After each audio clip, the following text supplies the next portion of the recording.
Di dunia yang mengklaim dirinya beradab, kekuasaan seringkali berbicara lebih keras daripada kemanusiaan. Sebuah operasi militer yang dianggap sebagai kemenangan justru menjadi awal dari teror yang tak pernah dibayangkan. Ketika simbol tertinggi Amerika Serikat berubah menjadi sasaran, satu pesawat, satu presiden, dan puluhan nyawa dipertaruhkan di udara. Inilah kisah tentang pengkhianatan, keberanian, dan arti sebenarnya dari seorang pemimpin. Oke, tanpa berlama-lama lagi, siapkan bantal penuh hiler Anda dan rasakan baunya. Film dibuka dengan situasi tegang di negara Kazakhstan ketika pasukan khusus gabungan Amerika Serikat dan Rusia melakukan operasi penangkapan seorang diktator Rusia bernama Jenderal Ivan Radek yang dikenal sadis, brutal, dan tak berperi kemanusiaan.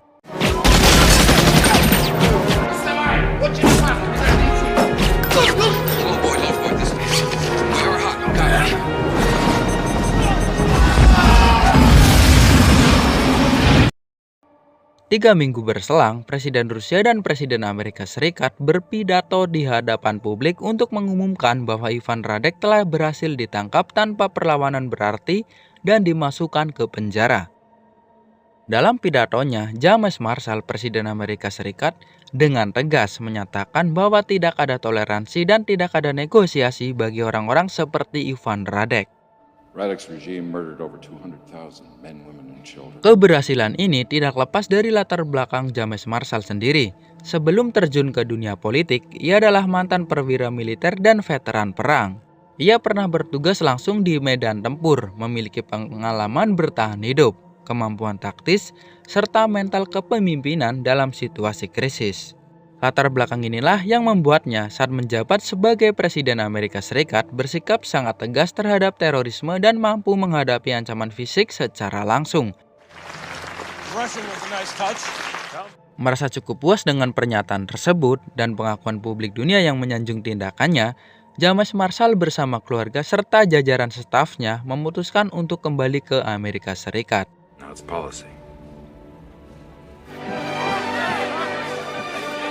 Can tell you that it's bullet resistant. Lane, let's not keep your father waiting. Did you hear my speech? Yeah. Yeah. Dalam penerbangan malam itu, mereka juga ditemani oleh sekelompok wartawan Rusia yang turut serta menggunakan pesawat Air Force One. Schedule, so this is how it works. During the flight. Namun, pernyataan James Marshall yang menegaskan tidak akan memberi toleransi kepada orang-orang seperti Radek memicu kemarahan di berbagai negara, terutama di wilayah seperti Kazakhstan, Irak, Rusia, dan kelompok-kelompok yang pro terhadap Radek. Situasi ini jelas tidak bisa dianggap remeh, terlebih lagi yang dikritik publik dunia adalah Presiden Amerika Serikat. Jika dibiarkan, kestabilan politik dunia bisa berada dalam ancaman berbahaya. Di saat para pejabat pemerintahan Amerika sibuk menggelar rapat dadakan membahas pro dan kontra yang terjadi, Mayor Caldwell atau yang dikenal sebagai Gibbs melakukan sesuatu yang sama sekali tak terduga.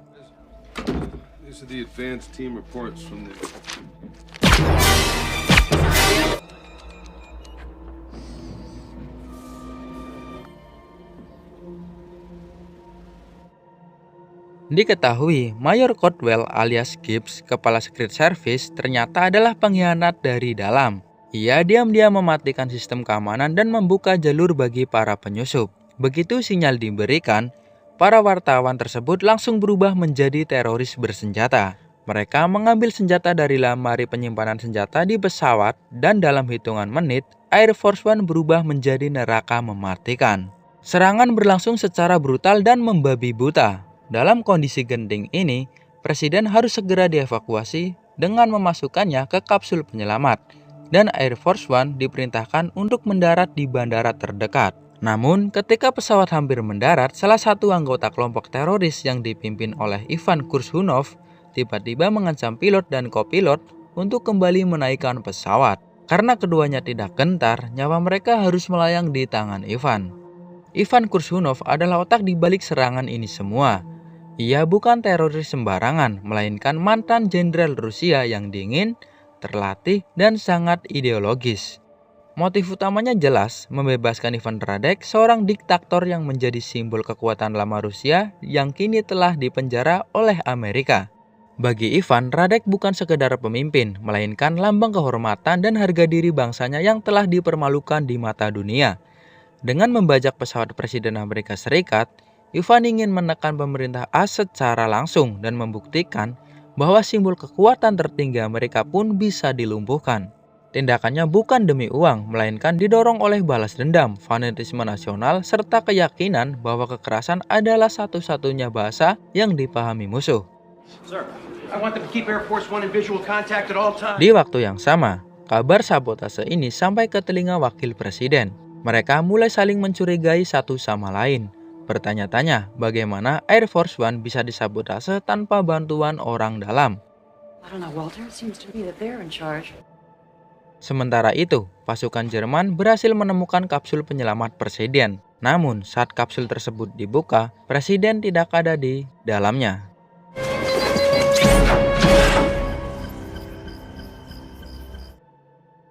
Pertanyaannya, di manakah beliau sekarang? Ya, presiden masih ada di dalam pesawat. Jelas, ini gambaran pemimpin sebenarnya. Bukan kayak di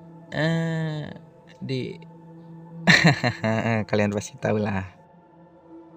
Tak lama kemudian, Ivan menghubungi wakil presiden dan menyampaikan tuntutannya. Yang intinya dari obrolan mereka berdua, Jenderal Radek harus segera dibebaskan. States, to whom am I speaking? Get to that. What is the condition of the people on board? Ancaman ini memicu kebimbangan. Ivan menegaskan bahwa jika tuntutannya tidak dipenuhi, sekitar 50 sandera di pesawat akan dieksekusi satu persatu setiap setengah jam hingga Radek dibebaskan. Information that General Radek has been released. Dengan insting bertahan hidup dari pengalaman di medan tempur serta kecerdikannya, Presiden Marshall mulai memutar otak untuk menyelamatkan keluarganya dan semua orang di pesawat. Ketika salah satu anak buah Ivan masuk ke dalam jebakannya, situasi pun berubah.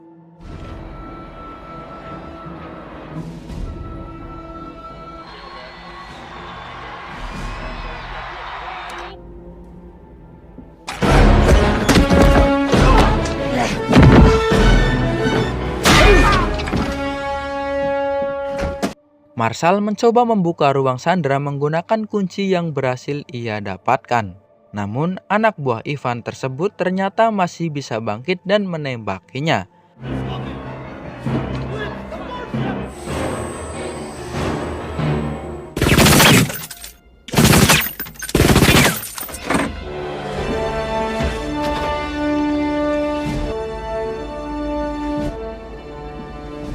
Sementara itu, wakil presiden menghubungi Presiden Rusia, Petrov, dan memberitahukan bahwa Air Force One telah disabotase serta para penyandera menuntut pembebasan Radek. Namun, Petrov menolak mentah-mentah.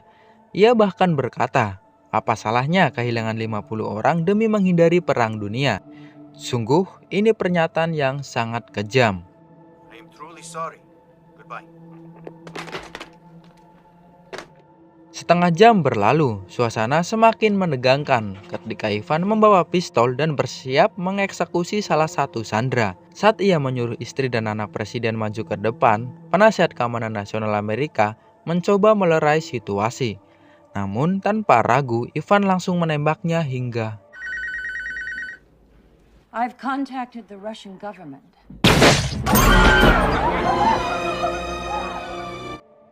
Di sisi lain, Marshall berhasil menemukan telepon satelitnya dan menghubungi Gedung Putih. Namun, sebelum sempat menjelaskan situasi sebenarnya, salah satu anak buah Ivan menodongkan senjata kepadanya. Dengan kecerdikannya, Marshall menyampaikan kode terselubung melalui ucapannya, seolah sedang berbicara kepada si penodong. Padahal, ia memberi instruksi kepada Gedung Putih agar jet pengawal menembak Air Force One. Serangan itu pun terjadi, namun sistem penangkal misil Air Force One aktif, menyebabkan guncangan yang cukup hebat.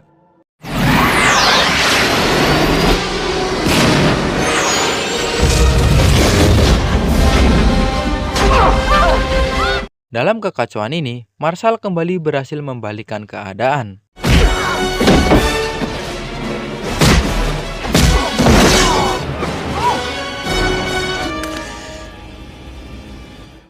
Menyadari Marshall masih berada di dalam pesawat, tepatnya di dek kargo, Ivan memerintahkan Melanie, salah satu staf kepresidenan, untuk berbicara kepada Marshall melalui pengeras suara.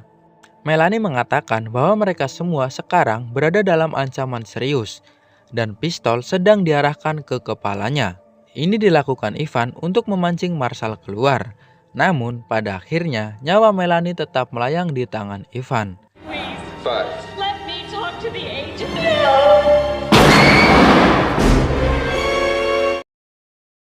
Setelah kematian Melanie, Marshall kembali menghubungi pangkalan udara untuk mencari cara membuat pesawat kehilangan bahan bakar. Ia diminta memotong beberapa kabel dari 5 kabel yang ada. Namun di tengah proses itu, baterai telepon satelitnya habis. Cross it with the one. Dan dengan keyakinan dan insting yang kuat, Marshall tetap melanjutkan. Dan ya, instingnya terbukti benar. Akibatnya, beberapa anak buah Ivan memeriksa dek pesawat karena turbulensi yang sedang terjadi. Momen ini dimanfaatkan Marshall untuk bergerak. Ia berhasil masuk ke ruang Sandra dan memberitahu semua orang bahwa Air Force One kehilangan beberapa bahan bakar. Namun, Ivan telah meminta pengisian bahan bakar di udara. Situasi ini justru menjadi peluang bagi mereka semua setelah salah satu petugas Air Force One menyarankan untuk memanfaatkan momen pengisian bahan bakar dengan menggunakan parasut darurat untuk melarikan diri dari pesawat ini. Rencana ini dikirim ke Gedung Putih melalui mesin printer yang terhubung langsung.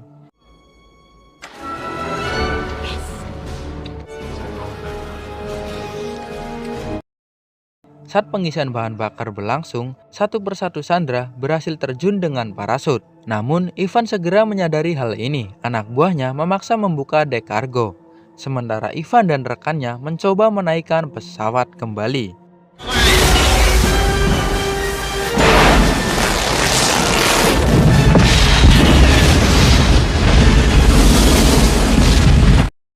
Dan akhirnya, Marshall berhasil tertangkap.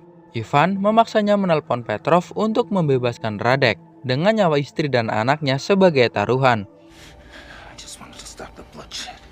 Dan dengan berat hati, Marshall menuruti perintah tersebut. Radek is now being released.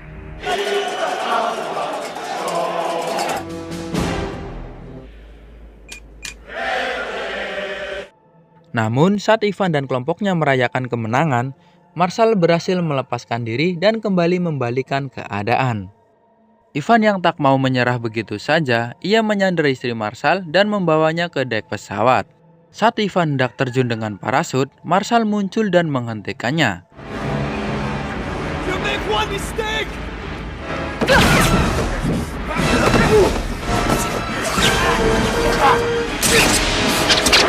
Off my plane.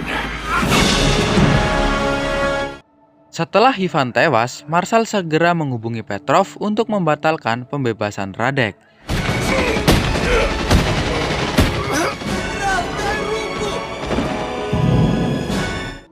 Dan akhirnya, Radek pun tewas secara mengenaskan.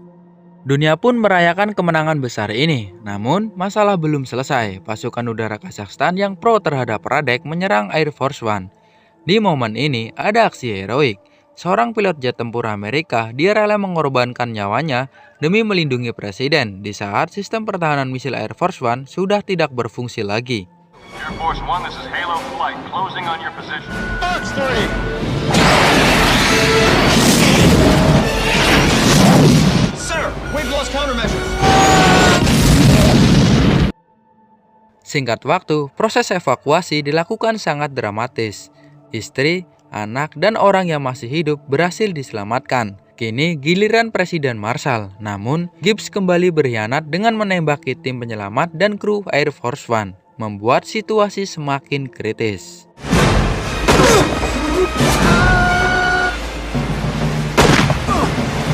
Trusted you with my life. Ketika Air Force One berada di ketinggian sangat rendah, semua orang menunggu dengan cemas. Air Force One is down. Dan setelah bergelantungan cukup lama, Presiden Marshall akhirnya berhasil diselamatkan. Liberty 2 Peristiwa pembajakan Air Force One bukan sekedar aksi teror, melainkan ujian nyata bagi kepemimpinan dan kemanusiaan. Film ini menunjukkan bahwa kekuatan sejati seorang pemimpin bukan terletak pada jabatan atau pengawalan, melainkan pada keberanian mengambil risiko demi orang lain. Di sisi lain, kisah ini juga mengingatkan bahwa fanatisme dan balas dendam hanya melahirkan kehancuran, dan tak peduli seberapa besar alasan yang dibenarkan. Karena pada akhirnya, dunia tidak membutuhkan lebih banyak kekerasan, melainkan keberanian untuk melindungi, bertanggung jawab, dan tetap manusiawi di tengah kekacauan.